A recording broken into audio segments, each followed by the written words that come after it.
What's up guys, Jake here. I was this close to doubling my account balance and completing this brokerage account challenge. If you have no idea who I am or what I'm doing, I will include the playlist down below so you can catch up.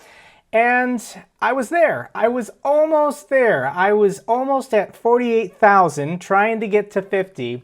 However, last week there was a lot of volatility, some trends halted in certain sectors. And Monday was a wake-up call. It was a red flag for me because my account was down 4.3% on Monday, but the market was up.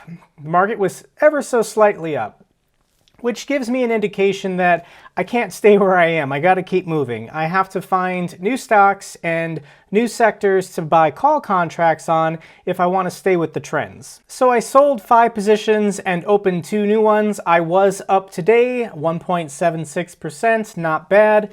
And as of today, as of January 1st, I'm up 72.1%. That total stock market index fund is only up 13.52. The positions in this video are current as of April 27th. This is day 79 of 252 for the year.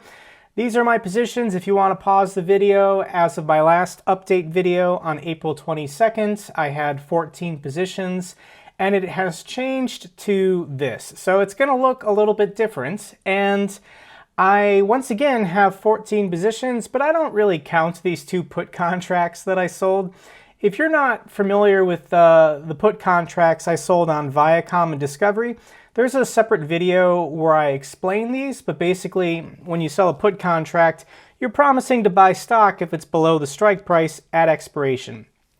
So expiration for these 2 contracts is May 21st, and I'm just trying to collect this really high premium because of the volatility in these stocks. I've already captured 26% of this $250 and 12% of this $159, and I think it's only been like since Friday. I bought these on Friday, so in 2 trading days I'm already up a pretty good amount on these put contracts. Now, 3 big positions that I sold is Costco, Dollar General, and Walmart, and these 3 stocks all saw a sell-off 3 months ago or 2 months ago when they reported their earnings, and it wasn't bad news, but once again, some stocks have just run up so high that it doesn't matter how good the earnings report is, the stocks see a sell-off. So Costco got down as low as $3.10 and it was as high as $3.90 or something. That is a crazy big drop for such an amazing company. If Costco ever drops 20% again, buy a call contract on Costco. You're set up if you're just buying at least a 6-month contract. So it dipped here and then it recovered. So look at this nice uptrend pattern.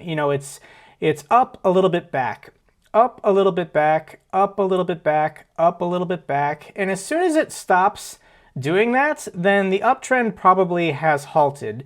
Ideally, Costco just starts trading sideways or channeling.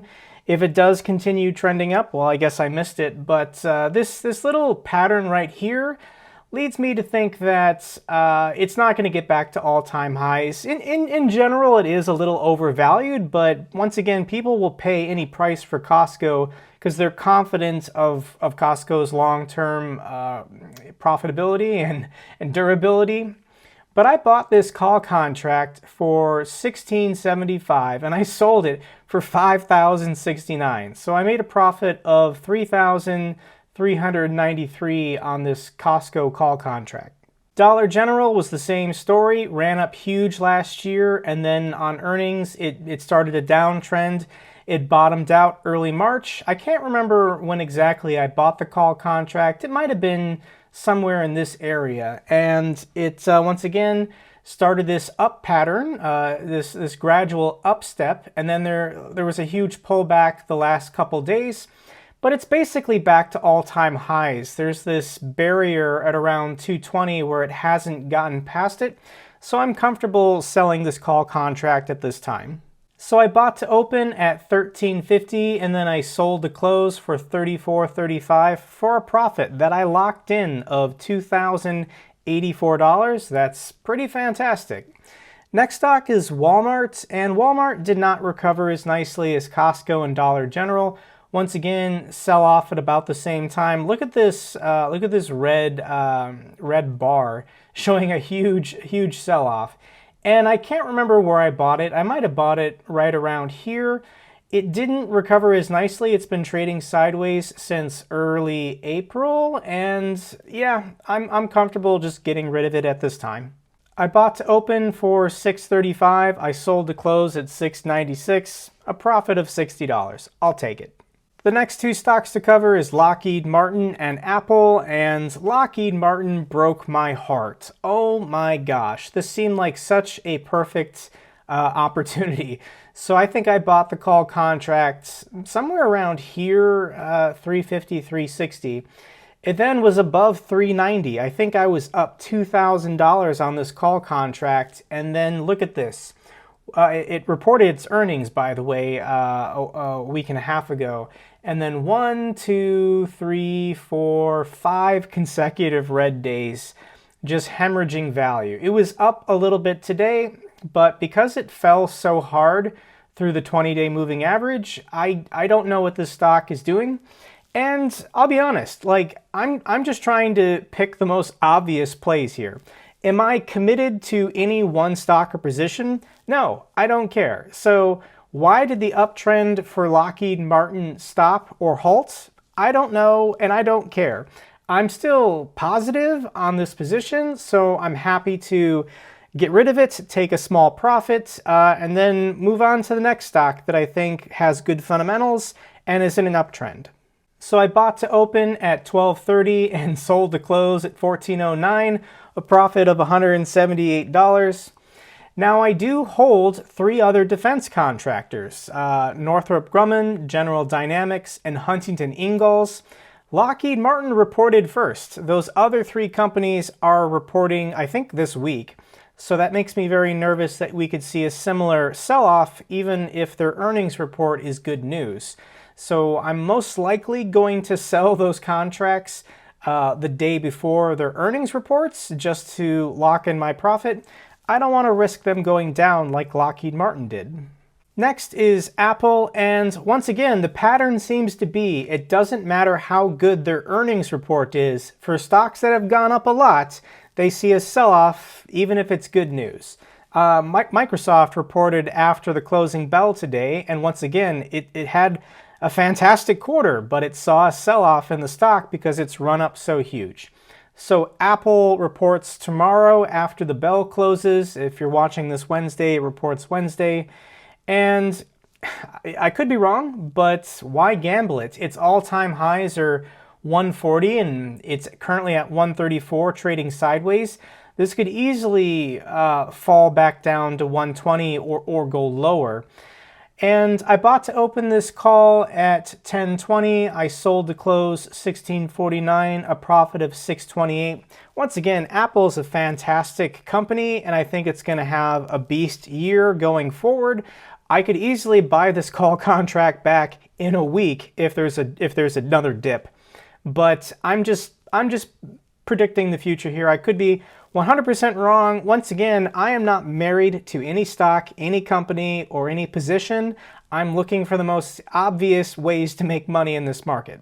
So here's a screenshot of all my trades. I've pretty much stopped swing trading. I haven't bought or sold any stock in over a month now. And with the options plays, look at this. Yeah, I'm up. I've locked in a profit of $9,993 on all of my options plays, and it's going pretty well. Okay, now I'm pretty excited to share with you 2 companies that I've bought call contracts on. I did a lot of research this weekend to try and find new positions, and I'm feeling the most confident at this time in Clorox and a company called Danaher. Let's now do our research for these stocks, and I will share with you the qualitative, quantitative, and technical analysis for these 2 companies. And everybody knows what Clorox is, and the share price of this company is insane to me. Look at where they were pre-pandemic. So on February 21st, before the market dropped last year, their share price was $164. It then shot up huge to, let's see here, it shot up 43%, up 71 points. and it's now been downtrending. It's been in a free fall up until today. So when you look at where it was pre-pandemic to where it is now, the share price has only gone up 13%. That does not make any sense to me. So looking at their stock charts, you can tell it's a very well-rested stock. So it's fallen below its 200-day moving average, and the 50 and the 100 are also below. So normally this is not a good indication. However, the 200-day peaked at around February, and it's now starting to curve down. And there's actually been a sell-off on Clorox the last 2 days. I think there's a resistance line here at around 180 where buyers will step in. So I feel like the downside risk of putting a call contract on Clorox now is pretty low. And their earnings report is happening on April 30th. So in 2 days, Clorox is going to report. They're going to have a monster quarter because everybody's buying disinfectant. They've been expanding international sales. I think it's going to be really good news for them. So I think the upside potential of buying a call contract on Clorox now for 6 months out is really high. I did a Google News search to make sure nothing weird was going on with the company. It's basically just in a downtrend because it ran up so huge. It was such an obvious COVID buying opportunity that it's just been stuck in a downtrend. And investors aren't comfortable putting their money back in it until it's bottomed out. And I think on this quarterly earnings report, it will have achieved its bottom for the year potentially, and once again, huge upside value. But let's check out their fundamentals. And once again, this is going to be very obvious, but look at their revenue growth. Their revenue growth quarter after quarter, pretty solid. Let's look at their net income. Does this company make a profit? And yes, they made huge profits last year, and they're still doing really good in sales. Shares outstanding. This is a company that sometimes does buybacks. You can see the last 2 quarters they increased just slightly, but that's not a number that really concerns me. The best thing about Clorox though is their price ratios. This is their price to earnings, and it peaked last summer at 29. That was an all-time high for how they're valued. And in this sell-off, it keeps going down, and it's now only 19. That is below where it's been historically valued under normal conditions. So let's check out their price to free cash flow, and it's good. It's currently 17. Once again, lower the better, and it's only gone down as their net income and revenue has increased while the share price has been falling the last 4 months. So Clorox is looking like a really good deal right now. The other company that I bought a call contract on is Danaher, and this stock chart is a beast. Look at this. It was at 73 5 years ago, and it's up 251% in the last 5 years with a dividend of 0.33. That's pretty small. What is Danaher Corporation? And it's a globally diversified conglomerate. It designs, manufactures, and markets professional, medical, industrial, and commercial products and services. So all the subsidiary companies part of this conglomerate, I don't have anything to do with dental, diagnostics, life sciences, environmental, and applied solutions. So I've never really heard of any of these subsidiaries or these companies within the company.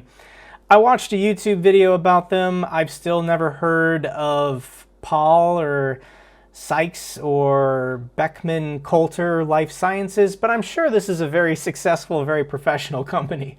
But look at this stock chart. This is pretty decent, and we'll back it up to the 1 year.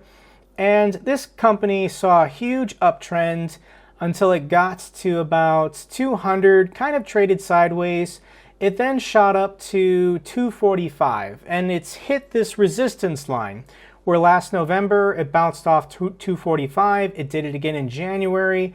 It did it again in February. It then fell and it touched the 200-day moving average. This is the golden moment for a great company to have a breakout. And sure enough, it's been on a tear. We'll go back to the 6-month look.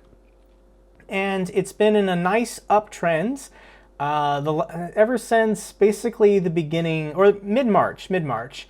And the fundamentals are what get me excited because, once again, you look at the stock chart, it's a well-rested stock over the last 6 months, and it just looks like it's due for a breakout. Did a Google News search of the company, nothing weird going on, and there's actually a lot of chatter that this is a stock with huge potential upside. This article says they're looking at an 11% upside. And let's go to their fundamentals on macro trends, and I can show you what the revenue is like. And the revenue is up huge. This company does a lot of sales. Net income, can they make a profit? Look at that monster quarter they just had, up 188%. That doesn't make any sense. All right, shares outstanding. We want to see this going down, and unfortunately, this is a strike with the company. But I'm going to give them a pass. A 3% increase. We don't really know the details of it. When you're one of these large conglomerate corporations, always looking to buy upstarts or smaller companies, you can issue stock to basically acquire that company, and your company increases its value by what you acquired by issuing stock. So this isn't a terrible deal. But let's go to their price ratios to see how they're currently valued.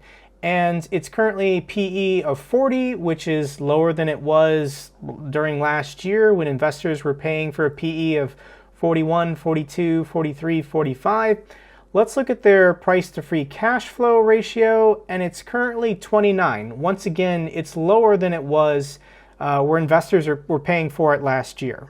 And potentially the best news about this is Danaher just had their earnings report. They reported on April 22nd, so last week. So this new uptrend has been triggered by them having a fantastic quarter. So there can't be a bad financial report to blunt it until they report again in 2.5 months. So I'm liking this company, I'm liking this stock, and I think this is going to be a nice uptrend. Where could it go? Hopefully a nice round number, maybe 290, maybe 300. We'll see. Let's go over the call contracts real quick, and if you want to see the option chain for October 15th, 2021 on Clorox, even though their earnings report is coming up in 2 days, the implied volatility is very low. It's only at 24%. So if you're the buyer of the contract, you're getting a good price when the IV is low. So the expiration date, October 15th, I chose the strike price of $190. The share price is currently at $186. The premium I paid was $1,001 or 10.01. Add that to the strike price. My break even is $200. Can Clorox get above $200 by October 15th? I think they have a good shot. And I actually bought 2 call contracts because $1,000. I felt like spending twice that. So I'm feeling pretty good about this pick. For Danaher, once again, I checked the option chain and IV is low, even though it's shot up huge from their previous earnings. So these are pretty decent prices that we're getting. Expiration date, September 17th. Strike is $260. The premium I paid was $14.81. Add that to the strike. My break even is $274.81.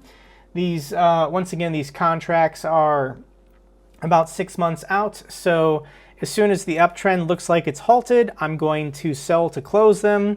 As always, I could be wrong on these picks, but these are the 2 that I have the highest conviction on right now at this time. So let's recap all of my positions. And for Viacom and Discovery, once again, these are put contracts. As soon as I've captured about 70% of the value of the premium, then I will buy to close them to free up my equity and use it for something else. With all of these others, once again, I'm waiting for the uptrend to look like it's for sure halted before I sell it. Now, Bank of America, that call contract expires in June, and I've got to probably get rid of it pretty soon. Because I'm getting close to being 30 days out, theta decay will waste away the remaining extrinsic value. So Bank of America is probably going to get sold pretty soon. Additionally, the other defense contractors, Northrop Grumman, General Dynamics, and Huntington Ingalls, I'm probably going to close those this week as well, and then add a couple new positions. Okay guys, if you enjoyed this video, give me a thumbs up so the algorithm knows it's good. I know a lot of you are excited that my account went down so that the challenge continues. and I have to keep rolling the dice with these call contracts, but I'm committed at this point. I'm going to see this through. I'm feeling confident that I can get to 50,000 by this summer, hopefully in the next week or two. Until the next video, take care.